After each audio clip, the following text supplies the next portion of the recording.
What's good, world? Malcolm back again, and this video is going to be about my moment of realization. So I'm going to start this off with telling you guys I'm not one of those people who knew at a very young age that I was trans.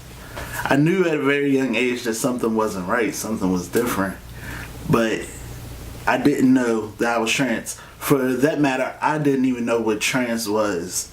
So growing up, I was really in the church. I told you guys before, I come from a religious background.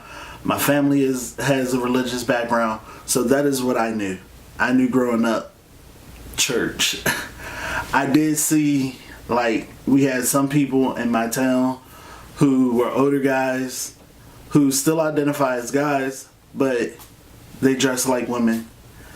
But I didn't know, like, it was just like, oh, mom, he has on a dress. But that was it. So I knew drag. I knew what drag was to an extent, but to actually say I knew what transgender was or transsexuals were, I had no clue. I was in the dark. So growing up, I was always that tomboy.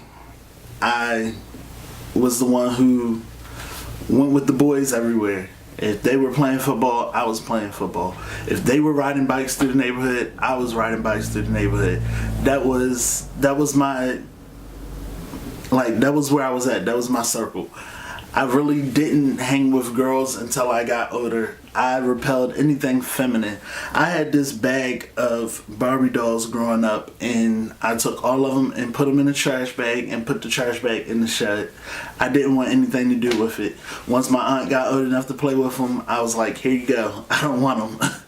So I really didn't like anything feminine. I fought with my mom even when it came to dresses, and she told me I had to wear a dress to go to church. So that was the only time you would see me in a dress, was when she forced me to wear a dress to go to church. And once I got to a certain age, that stopped because I was the drummer at church, and I was like, Mom, I can't sit there in a dress while I'm playing drums. I have to have my legs open. Yeah, so let me wear pants. So that was how I got out of that. Fast forwarding a little bit, once I got to about 14, like, that was when I went through this major change, and I thought I was a lesbian. I mean, so I was a stud, or I guess butch, whatever you want to call it. I was extremely masculine to the point that I started getting misgendered a lot, and it seemed like everywhere we went, people would serve me and that guy, stuff like that. And people around me, like my mother especially, would get so upset, and she would be like, no, that is a girl. And that happened, and for like 10 years. It got to a point where it was like, I knew I didn't want to present as female. So that's when I cut off all my hair and all of that good stuff, and I presented myself more masculine. And my mom just thought it was because I identified as a lesbian. So, like, she would try to force femininity on me, but it was just like, no, like, I'm not having it. So, yeah. I mean, I don't know, growing up, looking back at it now, like, there was many times where I prayed. Like, I grew up being taught, if you want something, you work for it and you pray for it. You pray about it, you ask God for it, and that is what I did. I would go to sleep at night and I would be like, God, please make me a boy when I grow up. And it never happened. So, yeah. Now, when I realized what trans was, or when I learned what trans was, I was on Downlink. And Downlink is it's like a queer safe place. It's kind of like Facebook, but it's only queer people and allies on there for the most part. So I was watching this video, and the guy was saying he no longer wanted to use female pronouns, and he was changing his name. And I watched this video like 4 times, And I took my laptop and I ran upstairs and I showed my wife, because by this point I had met my wife. We were living together. We had been together for probably about 4 or 5 years at this point. So I was like super excited, and I ran upstairs and I was like, babe, look at this. Like, this is awesome. And she was just like, okay. And at that point, it was like, wow, I didn't know you could do that. But she didn't shoot me down or anything. I didn't put the two together yet. So I started researching it and I started obsessing over it, and in my mind it was like, this is what you want to do. This is what you want to do. I didn't say anything to anybody by this point though. So it was just like, in my head, I knew that this was what I wanted, but I didn't know how to go about it. I didn't know how to tell people. I didn't know. So I was just like stuck in limbo, like researching something, looking at something, but not knowing how to obtain it. And that's where I was for a very long time. Like, I researched so much stuff prior to even coming out as trans, or prior even to accepting that that's me. Like, and one day I did come to my wife and I was like, I think I want to transition, and she supported me.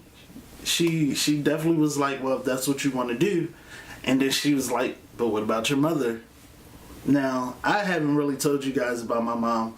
My mom is like, what I say goes. I don't care if you're 50 years old, you're still my child. And for a long time I played into it. Like, don't get me wrong, I respect my mother. I will move mountains for my mother. But it's almost like she wants us to have the same mindset as her. And when we go against the grain, like, you can tell that you've really pissed mom off.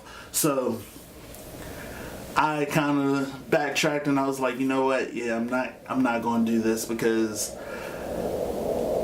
the way my mother reacted when I came out, sorry about the planes, but when I came out as a lesbian, my mom blew up, like blew up. It was bad.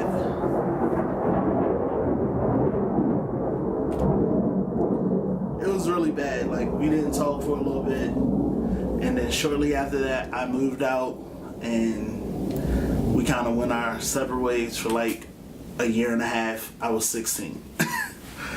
So I ended up moving with my girlfriend at the time.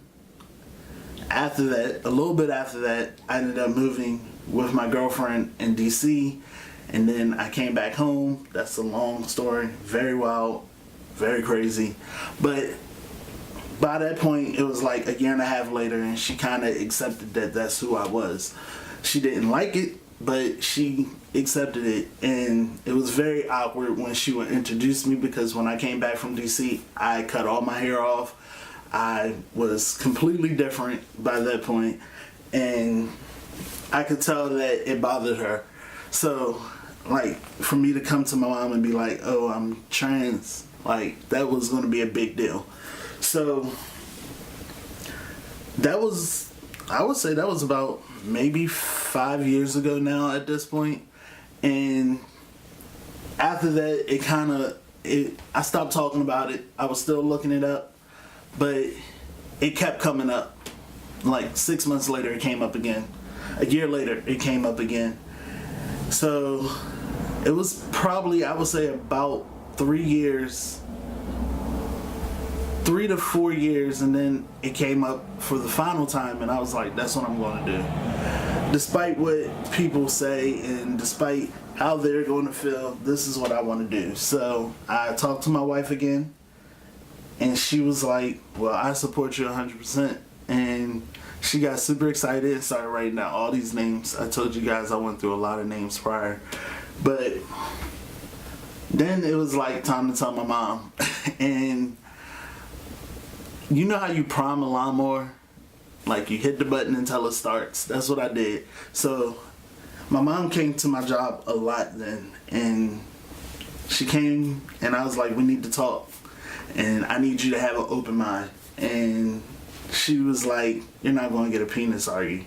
Like, that was her first question, and I just looked at her and I was like, we just need to talk. You let me know when you're ready. And that took 2 weeks. For 2 weeks, every time I saw her, and she came to my job just about every day. Every day I saw her, I told her, we need to talk. Every time we got off the phone, remember, we need to have this conversation. So she called me at work, and this was like 2 weeks later from the first time I said something to her.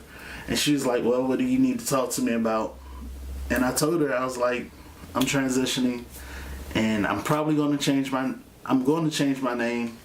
And I definitely want top surgery, and this is what I want to do. And yeah, that was almost like a year and a half ago now. So maybe 2 years now.